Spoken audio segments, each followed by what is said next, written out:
这个女孩离家出走了，她看到地上有块面包，忍不住流口水。她是黑社会老大的宠儿，老大非常溺爱这个女儿，为了让她好好学习，聘请了很多家教。最后一个家教因为教学无效，被老大生气的开除了。因为老大意外压死了他的宠物，他再次离家出走。他捡起了面包旁边的烟蒂，暂时忘却了饥饿。这时候来了2个老师，他们看到女孩手里拿着烟，判断她应该是个学生。男老师上前没收了女孩的烟，他想在女老师面前表现一下。他说这么晚女孩不该单独外出，并指出抽烟对健康有害。女孩看着这个傻乎乎的男人，开始表演了。他说大叔说的对，他不该这么晚出来，请求大叔送她回家。男老师刚好约了女老师出来，自然不愿意让女孩自己回家，但看到女孩楚楚可怜，女老师觉得她独自一人不安全，让男老师送她回去，自己则打车先走了。女孩把男老师带到了餐馆，她的饭量让大叔吃惊，大叔把自己的份也给了她，还让她吃慢一些，询问她在哪个学校上学，这让女孩产生了误会。大叔意识到后，赶紧解释自己是老师，拿出了教师证明。女孩看着这个土气而傻气的老师，直接向他借钱。老师询问她是否离家出走，女孩此刻不想回家，她假装伤心的离开。善良的老师追了出去。女孩说自己从小失去了母亲，老爸经常打她，她觉得家里难以回去，而且她现在1分钱也没有，老师的钱包里1点钱也没有，但她实在是不忍心，只能眼看着这个可怜的女孩离开。这个男人正在为这个离家出走的女孩取钱，他尝试了所有的银行卡，发现卡里1分钱也没有。天色变得越来越晚，他不想让这个女孩在街头流浪，于是决定把女孩带回自己的出租屋。但是出租屋的电路很老旧，连灯都无法正常开启，这让女孩误会了。女孩气得扯下了他一把头发，而且还把剩下的方便面撒在了他身上。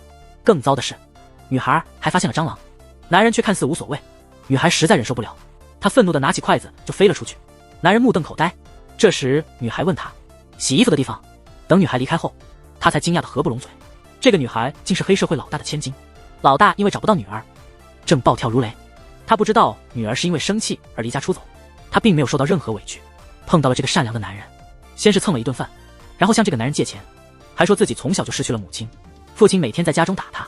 如果这个男人不是穷光蛋，他现在可能已经拿着钱去痛快的消费了。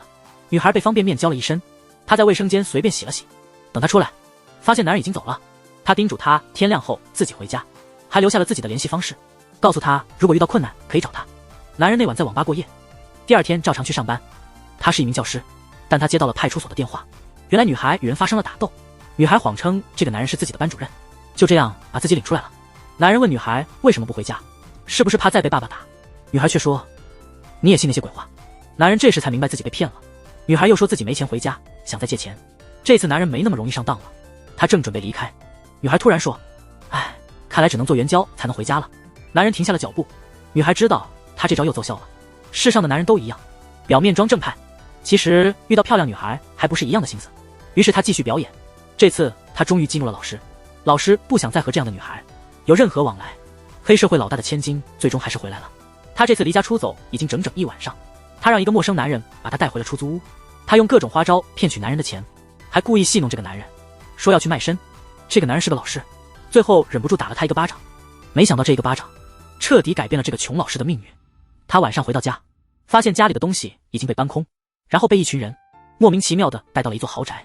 他感到非常惶恐不安，不知道发生了什么，直到看到了照片，他才明白那个女孩原来是黑社会老大的千金。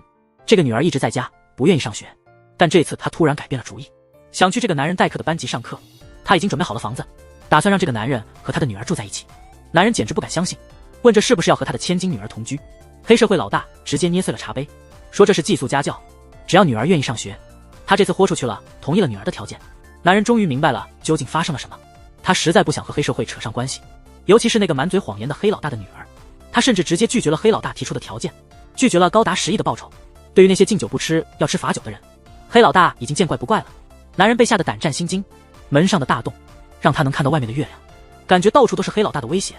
进入屋内后，他发现屋里安装了许多摄像头，他确信黑老大会24小时监视他。看着这位黑老大的女儿，他后悔自己当初没看清楚人。他恳求女孩放他一马，并还了他一个耳光。女孩却平静地说，虽然你是我第19个家教，但我希望你是第一个真正的老师。说罢，他慢慢靠近了他。凭借之前的经验，男人很快意识到这是另一个陷阱。他终于明白，这个黑老大的女儿他根本不是他的对手，但他还不甘心，想说服女孩放过他。没想到女孩竟然听着听着就睡着了，结果让黑老大的女儿着凉感冒了。这可怎么办？他急忙找来被子，给黑老大的女儿盖好。看着女孩熟睡的样子，他突然觉得有机会逃脱，于是关掉所有的灯，趁着夜色准备逃离。结果被吓得一屁股坐在地上，因为黑老大的女儿想上学，黑老大就把她抓来，让她成为女儿的家庭教师，让她和自己的女儿同住。屋子里还装了许多摄像头。男人不敢报警，打算趁夜深人静时逃走，结果又一次落入这个女孩的圈套。男人后悔当初为何惹上黑老大的女儿，他只剩下最后一条路可走了。他决定去校长那里揭发，他打算告诉校长不要让那个女孩入学，因为他的父亲是黑社会成员，这会给大家带来麻烦。没想到在校长办公室里坐着的竟是黑老大本人。黑老大来是为了给校长传话，因为这个学校成绩差，名声不好，他不明白自己的女儿为什么偏要来这里，而不愿意出国。他对男人进行了威胁，码头上的事情他都能管，但学校里应该完全由这个男人负责，他的女儿不能受到任何委屈，否则他会让这个男人立刻消失。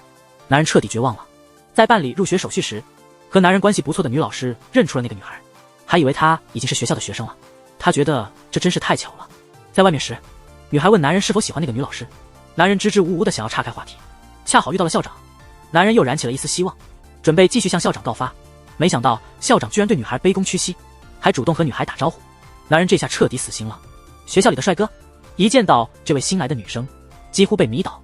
到了吃饭时间，他自信地挡在女孩前面，让她坐在自己旁边。女孩对他毫无兴趣，看着这个自信满满的幼稚帅哥，女孩讽刺地说自己没带钱包，无法给他买药。当女孩准备开始吃饭时，却突然被人把饭菜泼了一身。原来是3个女生，她们早就注意到帅哥在搭讪女孩，这是故意让她难堪的。面对越来越多的恶作剧，女孩变得闷闷不乐，她开始怀疑自己是否还应该继续上学。男人原本希望女孩能早点离开，这样自己就可以解脱了，但此时他却心生同情，他不希望这个女孩再辍学，于是鼓励她不要放弃，这极大地激励了女孩。黑社会老大的女儿仿佛重获新生，那些不知天高地厚的差生还不知道他们即将遭遇不幸。这些差生正发誓，因为他们刚在课上睡觉时头发被人绑在了一起，去洗手间小便，出来时发现地上满是肥皂水。更让他们无法忍受的是，他们心仪的帅哥正在和别人亲热。誓言不报仇枉为人，他们偷走了女老师心爱的手表，留下祝福的话塞进了女孩的书包。女孩今天心情非常好，见到男人后她得意地说，现在没人敢欺负她了。说完就拉着男人，让男人赶紧回家给她做饭。男生担心被人看到，在互相拉扯时手表掉了出来，男人认出了这块手表，今天他的女友告诉他，他妈妈留给他的手表丢了。女孩说这是女老师送给他的。男人不相信，因为他觉得这位老大的千金满口谎言，什么事都做得出来。女孩没有再解释，她一个人走在街上，这是男人第一次让她这么伤心。3个差生又来找男人请假，看到桌上的手表，忍不住询问小偷是否被抓到了。男人感到奇怪，他们怎么知道女老师丢了手表？男人很快就从他们那里问出了真相。男人这才明白自己误会了女孩，他想在放学路上好好向女孩解释，没想到女孩早就猜到是那3个差生干的。男人被迫向女孩道歉，女孩却说她听不见。男人大声道歉，女孩依然不领情。这个黑社会老大的女儿不是那么容易糊弄的，她首先让男人熨好自己所有的衣服，还要男人半夜出去给她买螃蟹和西瓜。看着这个难缠的黑社会老大的女儿，男人后悔之前没有让她退学，他尝试劝她去工作或者入伍，这样既有工资又能休假。女孩问他是不是后悔成为他的家教，想到那个可怕的黑老大，男人急忙否认。事情并没有就此结束，因为这位老大的女儿并没有就此罢休，他提出了一个最后的要求，男人必须在全班同学面前在课堂上表演一曲。放学后，女孩自己在玩跳房子，她在等男人一起回家。雨下得很大，男人还没回来，男人在雨中失魂落魄。他心仪的女老师去相亲了，男人在女老师家门口已经等了很久，听到开门的声音，女孩跑过来质问男人为什么不接电话。男人突然晕倒，女孩费了很大的劲，终于把男人拉进了卧室。她发现男人发烧得很厉害，她给同桌打电话询问，同桌告诉她用冰袋给病人降温，这会让发烧更厉害。女老师并没有去相亲，她心里只有男人，但她不确定男人是否也喜欢她。男人在昏迷中念叨着女老师的名字，女孩有些生气了，她觉得自己这么辛苦，这男人心里却全是另一个女人。她自我安慰，等这家伙醒来一定要让他加倍补偿。但为了照顾生病的男人，女孩今天不去晚自习了，她说要早点回家喂狗。听到同事在讨论，得知男人生病了，女老师决定去看他。她打算买些粥带给男人，却在买粥的地方遇到了那个女孩。女孩先一步回到家里，发现男人已经好多了，男人却指责女孩买粥只是为了逃课。这时门铃响了，女孩急忙问女老师怎么会知道这个地方。男人慌张中按错了开门键，两人立刻慌了手脚。男人让女孩赶快躲进卧室，自己则开始忙乱地整理屋子。女老师已经走了进来，她问了问男人的病情，女老师称赞这房子挺好的，男人说房子是向朋友借的，又问女老师怎么找到这里的。女老师说是通过聊天软件的定位找到的。女老师又问家里为什么有这么多摄像头。男人支支吾吾地说是为了防盗。男人穿上了沙发上女孩的 T 恤，说这是自己专门买来展示肌肉的。注意到女老师看到了桌上的粥，男人说那是自己买的，准备加热后和女老师一起吃。女孩听到这些气得不行，情不自禁地抓了一下门。这次女老师清楚地听到了声音，她本就觉得那个房间有动静，她伸手去抓门把。男人呼吸急促，他鼓起勇气亲了上去，却不小心碰到了女人的鼻子，因为用力过猛，两人几乎要流出眼泪。女人感受到了男人的心意，她抱住了男人的脸，鼓起勇气。他们用这种方式表达了感情。女孩默默地吃完了给男人买的粥。男人回到了家，他还沉浸在刚才的幸福中。女孩敏感地感觉到男人经历了些什么，男人死不承认。女孩警告他，以后不准那个女老师再来这里，他绝不会再像这次一样躲起来。今天女老师走路格外轻盈，她买了营养品让男人好好保养。女孩把这一切都看在眼里，看着他们变得越来越亲密，她的心里就像打翻了五味瓶。同桌察觉到了女孩的变化，问她是不是失恋了。女孩不太明白失恋是什么，但听了同桌的解释之后，她觉得自己正是这种情况。今天是女孩的生日，她在等男人回来一起吹蜡烛。男人急忙去参加同学聚会，他承诺会在12点前回来，还说会带生日礼物给女孩。黑老大最近很是焦虑，他不想让敌人知道他宝贝女儿的住处，他叮嘱男人好好陪女孩过生日。此时男人正在见女友家长，女老师的父亲突然来访，男人无奈只好骗女孩。好不容易通过了未来岳父的考验，时间已经快到12点，男人匆忙往家里赶。女孩自己点亮了19岁的生日蜡烛，男人没有忘记带女孩的礼物。当他回到家时，女孩已经睡了，他把礼物挂在女孩的门前。第二天发现礼物被扔在垃圾桶里，他在学校找到女孩，想要解释昨晚的情况，发现那条项链女孩已经戴在身上。女老师看到了女孩的项链，回想起昨天相亲时的情景，男人一直在看那条项链，他不相信男人会是那样的人，决定找男人好好谈谈。他再次来到男人的家，他匆忙找地方躲藏，内心越来越难受。这时男人发现了他，女孩顺着男人的目光也愣住了。女老师无处可躲，只好站出来，她直视着男人。这一幕极其尴尬，谁也不知道该说什么。这是一个极其尴尬的场面。男老师带着一群女学生站在家门口，撞见了即将与自己订婚的女老师。女老师早就怀疑他们俩之间的关系，空气突然凝固。女孩率先打破了沉默，说她和男老师只是偶然遇见。女老师询问女孩是否住在附近，女孩只好假装承认，他们都在等待对方先离开。气氛再次变得尴尬。男人回过神来，让女孩可以先回家。他正要邀请女老师进门，女孩狠狠地盯了他一眼，他要看看男人是否敢再次带女老师回家。男人只好改口，说要请女老师外出吃饭。女老师客气地提议女孩一起去，男人急忙给女孩使眼色，但这次女孩没有放过他。他决定今天要当个彻底的电灯泡。于是最尴尬的饭局开始了。男人坐立不安，不敢直视女老师。三人坐在桌前，谁也不开口说话。终于菜都上齐了，男人殷勤地招待两位。看到女孩夹不到菜，他习惯性的帮忙。女老师目睹了这一切。吃完饭已是天黑，女老师心中的疑惑依旧，她坚持要送女孩回家。女孩只好停在一家门前，说自己到家了，但里面的狗突然叫了起来。女老师送走了女孩。女老师终于忍不住了，她问男人是否不想解释些什么。男人不敢透露女孩是黑老大的女儿，即他是被迫来做家教的。他失魂落魄地回家了。女孩问他今天是不是自己搞砸了，男人违心地说不是。女孩又抱怨那女老师总是来这里，害他刚才差点被狗咬。女孩说这都是因为她太善良了，看着这个黑老大的宝贝女儿。男人终于忍不住了，他说你还说自己善良，请放过我吧。这句话深深地伤害了女孩。她告诉男人不必再担心，她会让男人得到他想要的。第二天，女老师和另一个男老师去吃饭，女孩没有和男人一起回家，她坐上了学渣的摩托车，独自离开了。他们俩同时离开了男人。男人脑子一片空白，但天已经黑了，女孩还没有回来。这位老师带着班上的女生偶然遇见了自己的女朋友，他经历了最糟糕的一天，最后两人都离开了他。女孩很晚才回家，她还在和男人生气。女老师和那位男老师去了酒吧，她开始陶醉其中。男人惊讶地发现女孩在安静地做饭，他想上前帮忙，却被一锅热汤浇在身上。慌乱中，女孩又把锅放在了男人的手上，女孩急忙拿出冰块，男人的手上立刻冒出烟来。女老师已经喝醉了，在路上吐在了出租车里，出租车司机把他们扔下后直接开走了。女老师受到的伤害太深，她开始大哭，但仍然记挂着男人。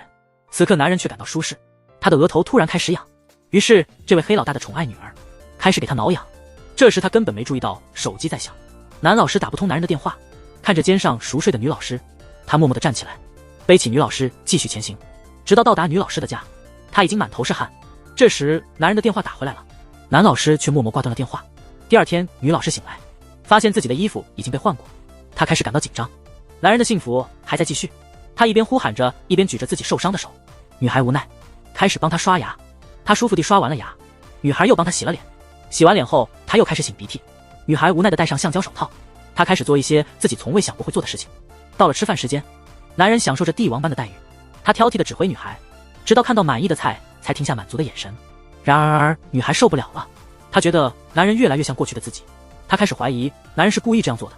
就在女孩要求男人拆掉绷带的时候，黑老大的电话打来了，他已经准备好了餐厅，让女儿带男人一起过去。女孩不知道，她的父亲已经做出了一个惊人的决定。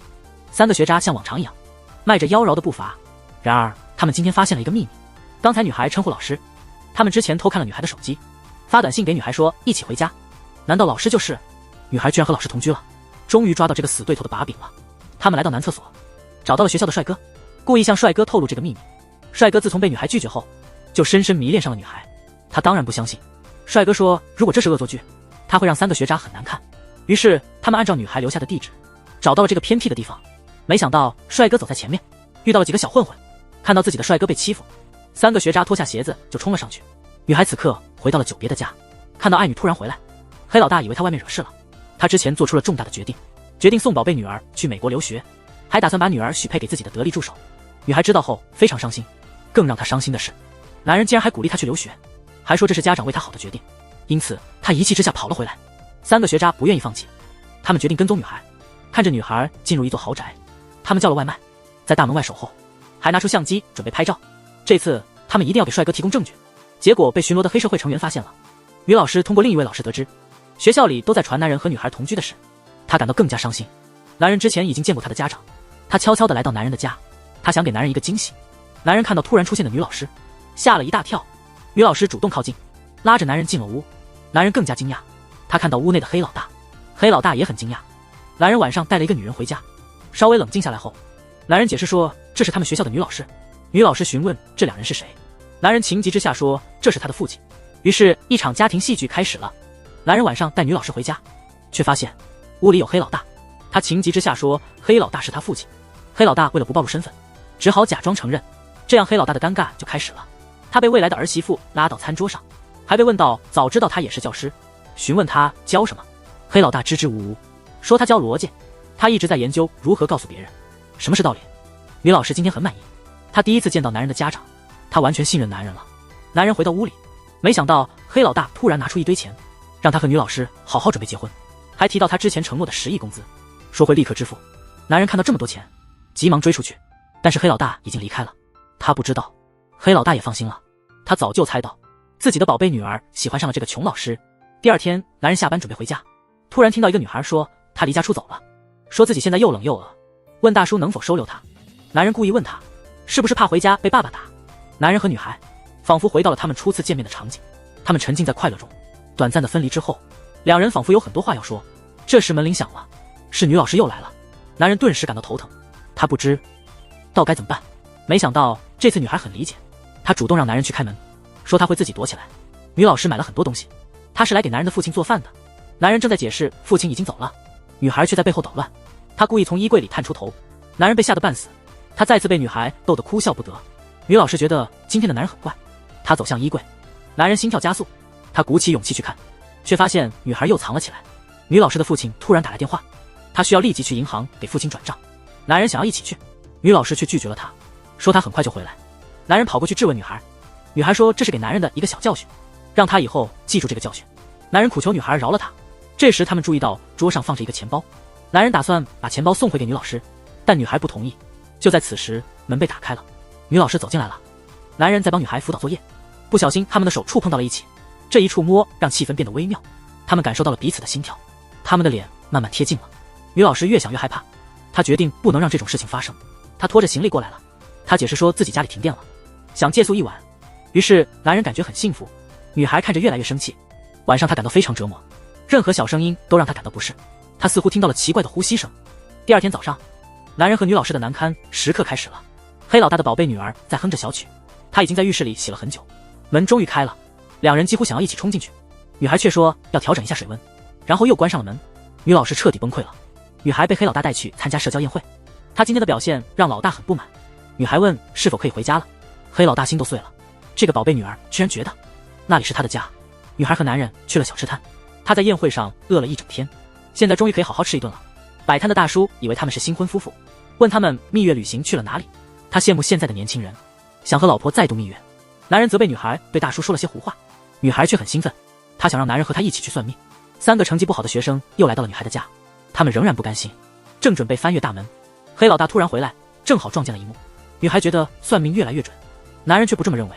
算命师说他们命格很合，但必须经历一次生死离别。目睹3个女生狼吞虎咽的样子，黑老大猜不出他们属于什么团伙。得知他们是女儿的好朋友后，黑老大立刻露出和蔼的笑容。听说这3个女生梦想成为歌手，他立即安排他们接触演艺公司。作为女儿的好朋友，他自然要尽力帮忙。3个成绩不好的学生没想到，他们本来来捉奸的，却意外获得了这么大的机会。女孩依旧回味着刚才的情景，她说自己从未坐过火车，恳求男人带她去做一次火车旅行。男人不愿意，女孩说这是她出国前的最后一个愿望。男人理解了女孩的想法，他开始感到非常矛盾。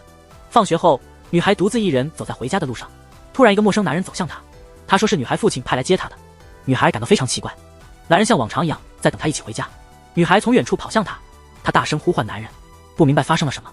女孩抓住他就开始跑，后面一群陌生人紧追不舍。看到路边有一辆车，女孩拉着男人就往车里跑，她恳求车主帮帮他们，但车门自动锁上了。追赶的人也追上来了，男人想知道到底发生了什么事，结果被人痛打一顿。女孩的手机被摔坏了，那人告诉女孩，只要乖乖的就不会受到伤害。黑老大接到了电话，对方告诉他，要想见到女儿，必须同意他们的条件，但黑老大很清楚，对方不会轻易放手的。看到这位得力助手，他主动请求去营救小姐。黑老大叮嘱他唯一的宝贝就是这个女儿。女孩拿出男人为她买的生日项链，对方完全相信了，黑老大的独生女不可能佩戴廉价的饰品，他们允许女孩用项链作为赌资。随后开始玩斗地主，女孩趁机夺取了男人的手机，向同学发送求救信息。事情暴露之后，他们被锁了起来。女孩害怕蟑螂，在慌乱中踩到了男人的脚，两人一起倒下。这是他们第一次听到对方的心跳。看守只剩下一个人了，男人尝试用嘴巴开门，尝试了几次都没成功，他决定用铁丝再试一次。女孩说她有发卡，男人费劲地咬下发卡，结果发卡掉进了女孩的衣服里。女孩跳了好一会儿，发卡还是没有掉出来。小黑屋里放着几箱白酒，男人又有了一个新的奇想，他突然想到了喷火表演，让女孩假装想抽烟。等看守拿出打火机时，他计划喷出酒精。女孩手持酒瓶，男人深深地喝了一口酒，把酒含在嘴里。女孩敲门，看守去拿烟，男人忍不住了，嘴里的酒全被他吞下。女孩娇滴滴的央求着面前的小混混，她想要抽烟。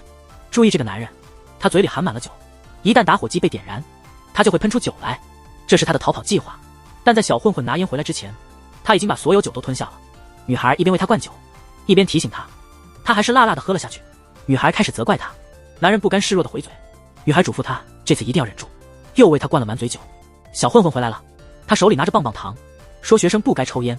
女孩崩溃了，她转过身，发现老师已经站不稳了。男人最终还是醉了，他一遍又一遍地喊着女孩的名字，开始朗诵诗歌给女孩听。原来男人心底一直有女孩，此刻他把真情全部表露了。即使昏昏沉沉，他也没忘记那串项链。突然被人用棍子狠狠地打在头上，女孩正给他擦拭流出的鲜血。那些混混已经被制服，女孩拒绝回家，她要留下来陪男人，但被告知她再也不能和男人住在一起了。如果女孩不离开，黑老大会让男人消失。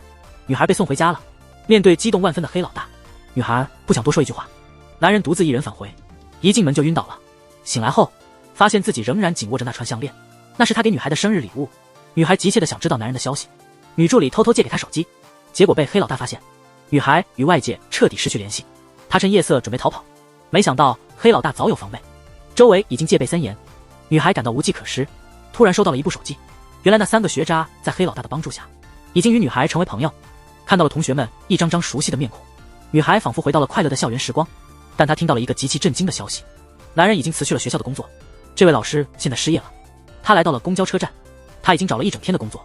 就在这时，2个女生过来向他借钱，说自己没钱坐车回家。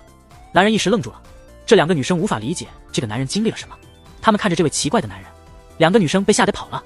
男人已经很久没有收到女孩的消息了，他不知道女孩一直在努力控制自己，他几乎每天都偷偷地来到监控室前，等待她的归来。男人走到了小吃摊，吃了最后一顿炒年糕。小吃摊主建议他早点投降，他还记得这对小夫妻，以为他们吵架了。回到家后，男人仔细地打扫了房间，开始收拾行李，他没有理由继续留下。女孩终于忍不住了，那3个学渣在演艺圈已经小有成就，他们今天来也是匆忙的，离开也很匆忙。黑老大并没有多想，他的女儿还在跟他生气，但无论他怎么劝，女儿都没有任何反应。当他掀开被子，才发现里面躺着一个陌生的女孩。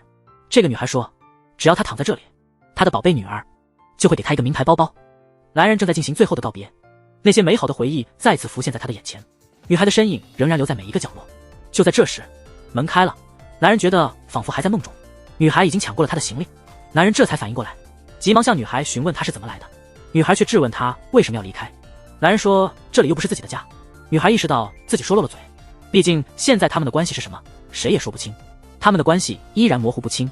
门开了，黑老大走了进来，男人被推倒在沙发上，女孩扑了上去，站在黑老大面前挡住他。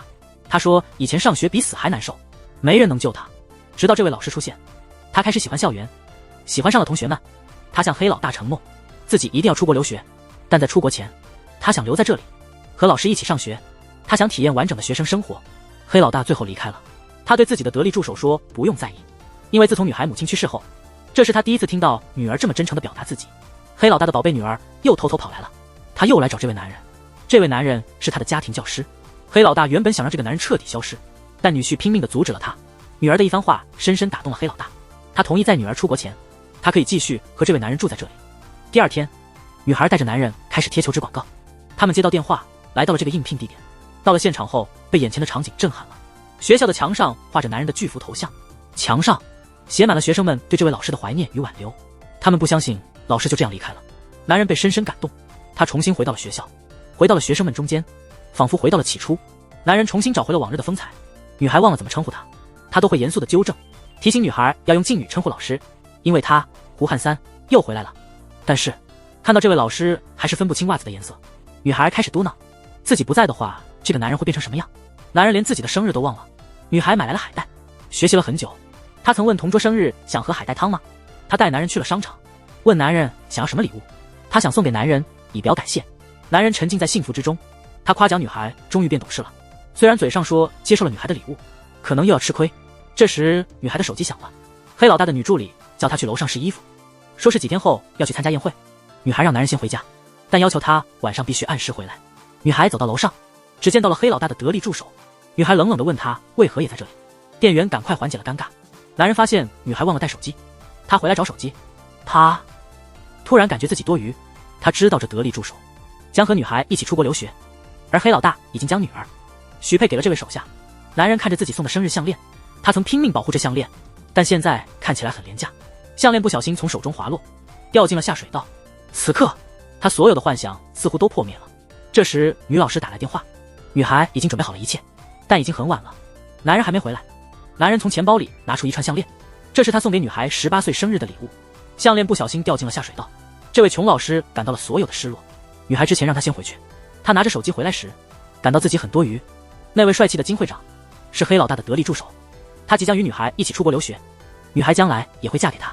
女孩早早就回来了，他已经等了很久。他问男人为什么这么晚才回来，男人终于忍不住发问，他问女孩是否和金会长在一起。女孩反问他什么时候开始猜疑别人的心意了，他有过问他的私事吗？男人一时说不出话来。女孩离开后，男人走到桌边，看到女孩为他买的衬衫，还有一碗只在生日吃的海带汤，那是女孩亲自做的。他突然想起今天是他的生日，他去了小公园，找到了仍在难过的女孩。女孩最终原谅了他，他们都明白了，相处的时间不会很长，最好的结局是带着笑容分开。男人生日那晚去见了女老师，讨论了订婚的事。今天是见家长的日子，男人感觉很尴尬。女老师的父亲一直不满他没房子，更喜欢那个关心女儿的男老师。男人借口去了洗手间，女老师急忙跟了出去。男人目睹了令人震惊的一幕，女孩正在和金会长争吵，他甚至给了金会长一个耳光。男人不知道女孩今晚有多生气，黑老大骗他来参加宴会，结果成了他和金会长的订婚宴。男人追了出去，开始到处寻找女孩。金会长最终找到了女孩。就在这时，男人赶了过来，女老师也追了过来，女孩趁机逃跑了。女老师急忙给男人暗示，她提醒男人不要惹这帮黑社会，但男人没有犹豫太久。女老师心中五味杂陈，女孩成功躲过一群人的追捕，男人绕道带女孩藏了起来。女孩简单的向男人说明了自己的处境，她只关心男人为什么也在这里，还穿着西装，感觉像是来相亲的。男人觉得这不是谈话的地方。就在这个时候，男人被人发现了，他让女孩赶快找地方躲起来。金会长一把抓住了男人，开始迫切询问女孩的去向。男人从钱包里掏出一条项链，这是他送给女孩18岁生日的礼物。不小心，项链掉进了下水道。这位穷老师感到一种深深的失落。女孩之前让他先回家，他送手机给女孩时，突然意识到自己多么多余。那个帅气的金会长是黑老大的得力助手，他很快将和女孩一起出国留学，女孩将来也将嫁给他。女孩提前回来了，他已经等了很久。他质问男人为什么这么晚才回家。男人终于忍不住，他问女孩是不是和金会长在一起。女孩反问他，他什么时候开始猜疑别人的心思了？他有过问过他的私事吗？男人一时语塞。女孩离开之后，男人走到桌子旁，看到女孩为他买的衬衫，还有一碗只在生日吃的海带汤，那是女孩亲手做的。他突然记起今天是自己的生日，他去了小公园，找到了仍在伤心的女孩。女孩最终原谅了他。他们都明白，在一起的时间不会很长，最好的结局是笑着告别。男人生日那晚去见了女老师，讨论了订婚的事情。今天是见家长的日子，男人感到很尴尬。女老师的父亲一直不满他没有房子，更喜欢那个关心女儿的男老师。男人找借口去了洗手间，女老师急忙跟了出去。男人目睹了令人震惊的一幕，女孩正在和金会长争吵，他甚至给了金会长一个耳光。男人不知道女孩今晚有多生气，黑老大骗她来参加宴会，结果变成了他和金会长的订婚宴。男人追了出去，开始到处寻找女孩。女孩最终被金会长找到了。就在这时，男人赶了过来，女老师也跟着来了。女孩趁机又逃跑了。女老师急忙对男人使了个眼色，她在提醒男人不要惹这些黑社会人物，但男人并没有太多犹豫。女老师内心感觉像打翻了五味瓶。女孩成功躲过一群人的追捕，男人带女孩绕路躲了起来。女孩简单向男人说明了自己的情况，她现在只想知道男人为什么也在这里，而且还穿着西装，感觉像来相亲一样。男人觉得这不是说话的地方。就在这时，男人被人发现了，他让女孩迅速躲藏。金会长一把抓住了男人，开始迫切询问女孩的下落。这个穷老师正准备和女老师订婚，但因为没有房子，被未来岳父瞧不起，他借口去了洗手间。女老师也急忙跟了出去。女孩被黑老大骗来参加宴会，结果成了他和金会长的订婚宴。他成了金会长的手下。他准备逃跑时，金会长试图阻止，却被女孩扇了一个耳光。男人正好看到了这一幕，男人追了上去，女老师也跟着追了过来。女孩惊讶地看到男人和女老师同时出现，女老师心情也非常复杂。她看到男人毫不犹豫地跟着女孩跑了。她回到酒店大门，看到了暴跳如雷的黑老大。男人曾说这是他父亲。男人被黑社会的人发现了，他赶紧叫女孩悄悄逃跑。没有人问出女孩的下落，男人被狠狠地修理了一顿。金会长非常痛恨这个到处搞破坏的男人，他临走时还特意踢了他一脚。女孩偷偷跑到同学家，同学开始担心老师的安全，担心黑老大会不会把老师沉江。他打算联系其他同学，让老师尽快逃离。女孩知道男人暂时安全，但她必须回家，只有这样黑老大才会放过男人。同学建议女孩和老师一起私奔，女孩假装很惊讶，同学让她别装了，她早就看出女孩心里有事。女孩不再隐瞒，但她觉得男人没有那个勇气。女老师知道了男人和女孩的所有事，黑老大已经把一切告诉了她，他是来找男人说明情况的。但见到这个一直欺骗他的男人，男人已经满身伤痕，他没有再责怪他，希望他能尽快恢复。男人感到对女老师很愧疚，金会长的话深深地刺痛了他，他觉得自己就是那个破坏者，他深陷自责之中。女孩的电话打来了，他第一句话就是试探男人刚才是不是在相亲。他说自己明天会回家，他想现在过来见男人。男人拒绝了，他让女孩回家等他，他明天会去女孩家。第二天女孩回到家，黑老太还在生气，他的宝贝女儿昨晚让他丢了面子，但没想到女儿竟然向他低头认错。他太了解这个着迷的女儿了，如果不是因为那个穷老师，他绝不会这样轻易回来。他骂金会长是个蠢货，他准备亲自出马，只有处理掉那个穷老师，女儿才能彻底放弃。黑老大的女儿已经回来了，他又一夜未归。黑老大已经调查清楚，昨晚这个宝贝女儿确实没有和那个男老师在一起，但他清楚女儿愿意回来完全是因为那个男人。他担心自己会把男人沉江，他把男人抓来了，让这个家庭教师别叫他伯父，他觉得这样叫很别扭。然后拿出了5亿的支票，这是男人1半的工资，男人也拿出了5亿，这是黑老大提前给的。那晚男人告诉女老师，黑老大是他的父亲，黑老大为了让他早点和女老师结婚，提前给了他5亿的支票。男人说即使今天黑老大不请他，他也会来，他本不该接受这笔钱，折合成人民币是2000万，这男人居然不要，难道他还在惦记着自己的女儿？他不会让男人就这样离开。这时门开了，女孩走了进来。男人昨晚说今天会来，女孩一直在家等着他，他在门外偷听了很久，原来男人是为了钱来的。他质问男人自己值多少钱，男人说10亿，他付出了很多，这是他应得的。女孩伤心的离开了。男人临走时对黑老大说，这是你想看到的结果吗？男人出来的时候天已经黑了。女孩早已明白男人一无所有，因为她看到男人说话时眼里闪着泪光。男人回到家开始收拾行李，他要抹除过去的一切，仿佛什么都没发生过。他再次成了一个穷老师，无家可归。他又来到了网吧，却偶遇了自己班上的学生。黑老大终于放心了，他开始允许宝贝女儿出来看电影。女儿却拿起同桌的手机开始联系男人，但男人的电话始终打不通。他躲开黑老大的手下，悄悄跑了过来，但发现男人已经搬走。男人洗完澡后，看到了手机上的一堆未接来电，还有女孩发来的短信。他急忙赶了回来，女孩已经走了。他在桌子上看到了一串项链，那是他送给女孩18岁生日的礼物。他已经丢失了那串项链，这是女孩找遍了街边的饰品店才买到的同款项链。这时他完全理解了女孩的心意。黑老大的女儿已经提前毕业，她明天要出国留学，这是男人最后一次见到她。男人悄悄地把项链还给了女孩。此时他们彼此完全明白了对方的心。女孩被黑老大带走，男人只能静静地看着女孩远去的背影。女孩走到楼下，同学们都在大声告别，女孩也激动地大喊，但她找不到男人的身影。男人此刻正悄悄地躲在角落。女孩离开了，女老师找到了男人，她看到了刚才的一切。男人正在看女孩的日记，日记里记录了女孩所有的真心，他一直珍藏着这份日记。女老师告诉男人，爱需要勇气，他已经向那个男老师表白了，他希望男人也能勇敢一些，一旦错过就是一生。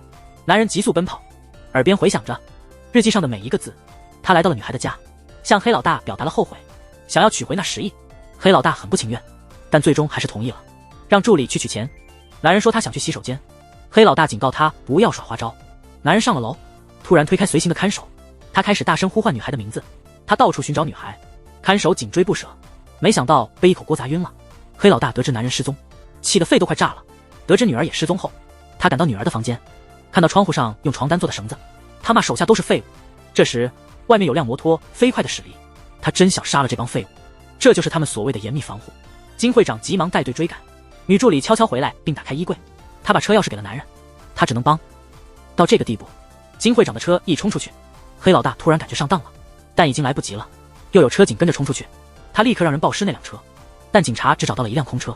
他让女助理检查女儿的电脑记录，发现女儿刚查过火车站信息。追赶的车立刻掉头，直奔火车站。原来骑摩托的是女孩的同学。黑老大连饭也吃不下，他知道他的女儿肯定是逃了，那帮笨手笨脚的手下不是对手。黑老大想不通，他问女助理，那个穷老师有什么好的？女助理说，那老师很正直，也很诚实。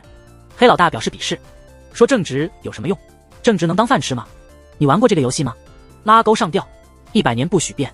在这个不眠之夜，女孩让男人这样发誓，他们是私奔的。女孩是黑老大的掌上明珠，男人是他的班主任，也是他的家教。黑老大继续追踪他们，他的女儿本来就要出国留学，却和这个男人私奔了。男人和女孩逃到海边，他们度过愉快时光。此刻他们躺在一起，沉浸在幸福之中。第二天早晨，女孩为男人准备了早餐，她独自一人离开。她决定去法国留学，这是黑老大一直的梦想，这也是他对黑老大的承诺。只有这样，黑老大才能放过老师。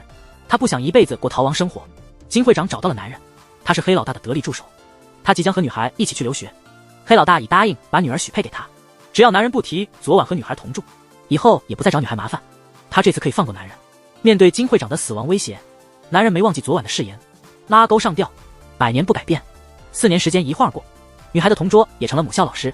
他兴奋地来找曾经的班主任，他不敢相信老师变老了。